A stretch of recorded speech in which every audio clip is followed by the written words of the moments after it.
É hora de colocar a mão na massa e definir o seu posicionamento. Hoje vamos falar sobre o terceiro pilar da série Construindo Sua Marca. Vem comigo!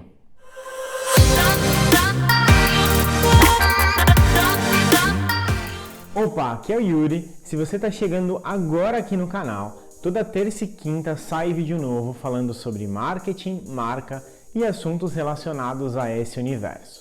Se todos esses assuntos te interessam, aproveite para se inscrever e acompanhar. No vídeo de hoje, vamos falar sobre o terceiro pilar para a construção de marca, que é a definição do seu posicionamento e também da sua diferenciação. Agora que você já tem definidos visão, missão, valores e propósito, ou ao menos já deixou no seu radar a necessidade de ficar de olho em encontrar esse último ponto, você já tem uma base sólida de autoconhecimento. Além disso, você já tem de forma mais clara o contexto que sua marca está inserida, ou seja, como é o mercado que você está disputando e quais são as motivações dos consumidores da categoria. Então é hora de dar o próximo passo e começar a desenvolver a sua estratégia de maneira um pouco mais palpável.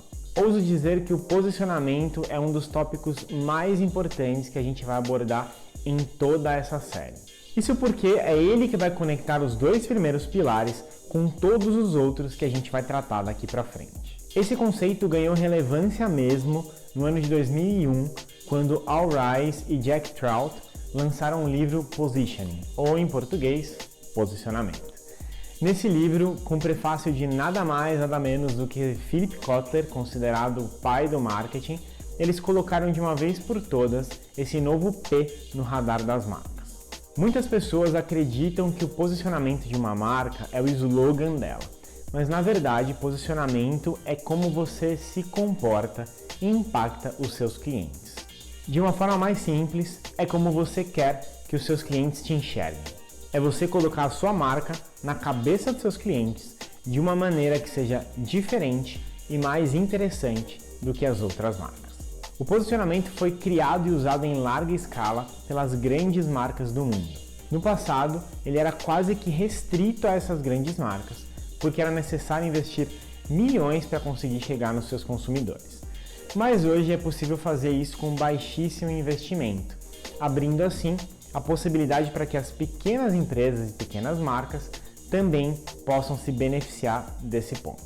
Na verdade, eu ouso dizer que o posicionamento é ainda mais importante para as pequenas empresas do que para as grandes. Isso por dois simples fatores. O primeiro é que os pequenos não podem desperdiçar dinheiro, então ter um posicionamento e comunicá-lo de maneira correta vira quase que uma necessidade. O segundo é que, como isso é algo novo no âmbito dos pequenos negócios, poucas marcas têm um posicionamento bem definido. Portanto, ter isso te coloca numa posição de vantagem frente aos seus competidores. Um outro ponto importante sobre o posicionamento é que ele pode e provavelmente vai mudar conforme o seu negócio e o mundo evoluem. Mas ao mesmo tempo, ele não tem prazo de validade, ou seja, pode durar anos, até mesmo décadas. No decorrer da minha trajetória, eu aprendi que o posicionamento tem relação direta com dois tópicos fundamentais. O primeiro deles é o propósito de marca e o outro, a diferenciação. Falamos sobre propósito no primeiro pilar e você já sabe que não é algo fácil de ser definido e encontrado, e que em muitos casos ele só se torna claro com a ação e com o tempo. Porém, se você já tem um propósito bem definido, o seu posicionamento vai estar completamente conectado com ele. Voltamos ao exemplo da reserva aqui, que eu usei no primeiro vídeo. Relembrando, o propósito da marca Reserva é ser um exemplo mundial de como a moda pode transformar a sociedade. E isso está completamente conectado com a mensagem, com as narrativas e com a forma que a marca se posiciona em todos os pontos. Um exemplo claro disso é um dos projetos da marca, o 1P igual 5P, que eles mantêm desde o ano de 2016, onde a cada peça de roupa vendida, eles viabilizam a entrega de 5 pratos de comida para quem precisa. É um exemplo simples e claro de como o propósito está conectado com o posicionamento da marca. Mas se você ainda não tem esse propósito muito claro, tá tudo bem. Entendendo o que é e como encontrar o seu fator de diferenciação, você já vai conseguir estruturar um posicionamento forte e com o tempo você vai adicionando os traços do seu propósito. Inclusive é muito possível que o propósito comece a se tornar mais claro para você a partir da definição da sua diferenciação, exatamente por serem pontos conectados. E é nesse fator de diferenciação que eu quero me aprofundar agora. Nós humanos podemos ter alturas diferentes, cores diferentes, pesos diferentes, mas em geral a gente tem a mesma forma estrutural. Quando olhamos para alguém, conseguimos identificar que é um humano e ponto, certo? Logo, o que faz com que uma pessoa se destaque mais do que a outra? O que faz com que gostemos mais de uma pessoa do que de outra? Todos nós temos características individuais que nos diferencia das outras pessoas. Todos nós temos um ponto de diferenciação. E no mundo dos negócios acontece exatamente a mesma coisa. Em todos os mercados existem dezenas, centenas e até mesmo milhares de empresas concorrendo. Normalmente, elas têm produtos ou serviços que resolvem um determinado problema. Então, o que te faz optar pela marca A, B ou C? A diferenciação. A diferenciação é o que você tem que te torna único ou que te torna diferente e mais interessante que os demais competidores. Por isso, encontrar a sua diferenciação se torna uma das ações mais importantes dentro da definição do seu posicionamento. E agora vamos a um passo a passo de como você pode encontrar esse seu ponto de diferenciação. O primeiro passo é: junte um grupo de pessoas que trabalhem com você, ou até mesmo, se possível, consumidores, e faça uma lista de argumentos de diferenciação do seu mercado. A ideia aqui é olhar para o seu mercado e listar uma série de possíveis argumentos de diferenciação dentro dele. Tente ter uma visão mais aberta e liste tudo que, ao seu ver, pode ser um argumento de diferenciação. Busque o que pode ser um ponto de diferenciação no seu mercado, mas atente-se a não colocar na lista argumentos que pareçam de diferenciação, mas que na realidade não são, como por exemplo, respeito ao cliente.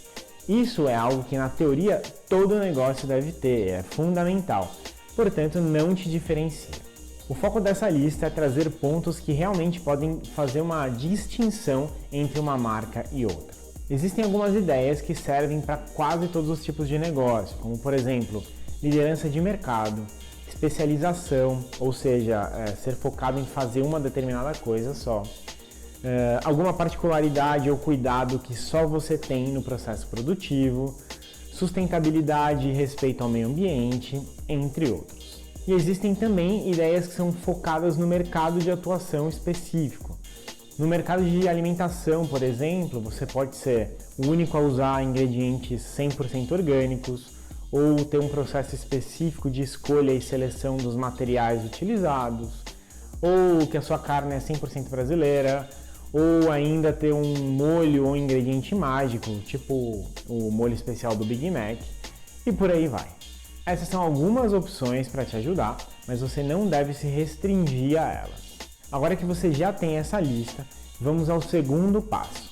Faça uma lista dos seus competidores, sejam eles grandes ou pequenos. A ideia aqui é tentar cobrir o maior número de competidores possível dentro do que esse grupo de pessoas que você reuniu conheça. Ter esse grupo é importante porque, tendo em vista que são pessoas que ou já trabalham contigo nesse mercado, ou então são consumidores, não tem base de pesquisa de competidores melhor do que essa. É claro que se você ficar buscando no Google, você vai ser capaz de encontrar muito mais competidores. Mas, se quem está no mercado não conhece e você precisa fazer todo esse esforço para encontrar uma determinada marca, quer dizer que muito provavelmente o consumidor passa pela mesma dificuldade e não deve conhecê-la. Então agora nós temos duas listas já formatadas. A lista de argumentos de diferenciação e a lista de competidores do seu mercado. E é hora de conectar essas duas listas. Então pegue a lista de argumentos de diferenciação que você fez e identifique quais desses argumentos já estão sendo utilizados pelos competidores da sua outra lista. E aqui, quando falamos em identificar se um dos competidores já usa algum dos argumentos, estamos falando em comunicação, ou seja, se eles comunicam essa diferenciação. Esse é um ponto muito importante, porque se uma marca não comunica sua diferenciação, existe uma grande chance de os consumidores não saberem. Os consumidores, no modo geral, só sabem o que é contado para eles. E aqui a tarefa é simples, tá? Se o argumento de diferenciação já está sendo comunicado por algum concorrente, você faz uma linha de conexão entre eles. Se o argumento de diferenciação não está sendo comunicado por nenhum concorrente, você pega e coloca ele numa terceira lista. Agora você vai pegar essa nova lista, essa terceira lista que você fez, onde você separou os argumentos que ninguém está comunicando, e dentro dessas opções você vai definir a sua diferenciação. Para que essa diferenciação seja verdadeira e tenha tração, ou seja, tenha força no mercado, você precisa testá-la com 4 perguntas-chave. A primeira pergunta é: o seu negócio entrega essa diferenciação? Se não entregar, exclua da lista. Uma diferenciação só pode ser comunicada se for verdadeira e se for sustentada pelo seu negócio. Em caso positivo, você pode seguir para as próximas perguntas.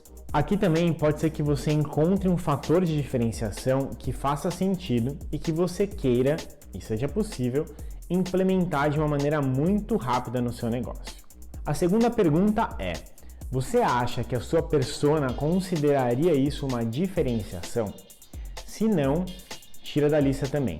Se você acredita que esse não é um ponto de diferenciação forte para quem você quer vender, ele não é forte o suficiente. Se sim, você continua para a terceira pergunta, que é: alguém no mercado tem uma diferenciação oposta à sua?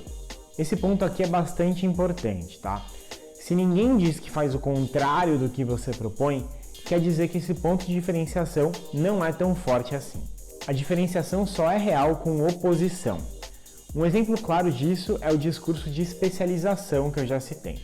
Se você está num mercado que todas as marcas são especializadas, esse não é um argumento de diferenciação. Mas se no seu mercado você tem marcas que não são especializadas, aí você pode considerar a especialização uma vantagem e um argumento. Então, caso não tenha ninguém que propõe o oposto, exclua da lista.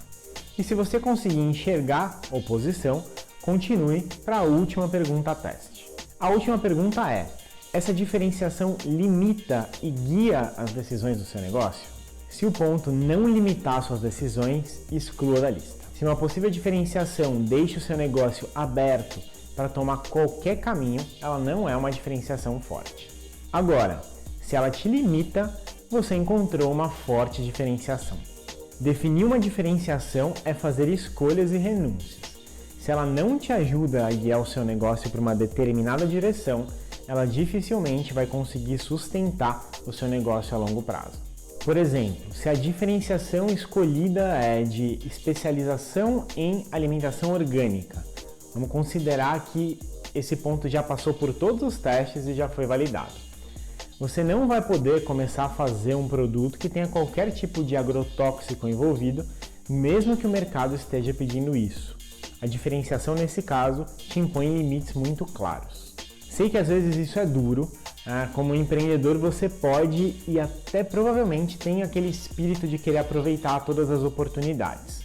Mas você tem que entender que a corrida das marcas é uma maratona, ou melhor, uma ultramaratona. E você não pode querer correr como se fosse uma prova de 100 metros. Então, resumindo um pouco do que falamos hoje, você precisa definir o seu posicionamento e ele começa na definição da sua diferenciação. Se você já tem o seu propósito bem definido, ótimo, ele vai ajudar a dar ainda mais força e clareza para o seu posicionamento. Mas caso você não tenha, a diferenciação vai ajudar a guiar você nesse sentido. No próximo pilar, que é criar uma declaração de marca, a gente vai transformar esse posicionamento em algo realmente palpável e de fácil comunicação. Nos vemos lá, tamo junto, um beijo e aquele abraço.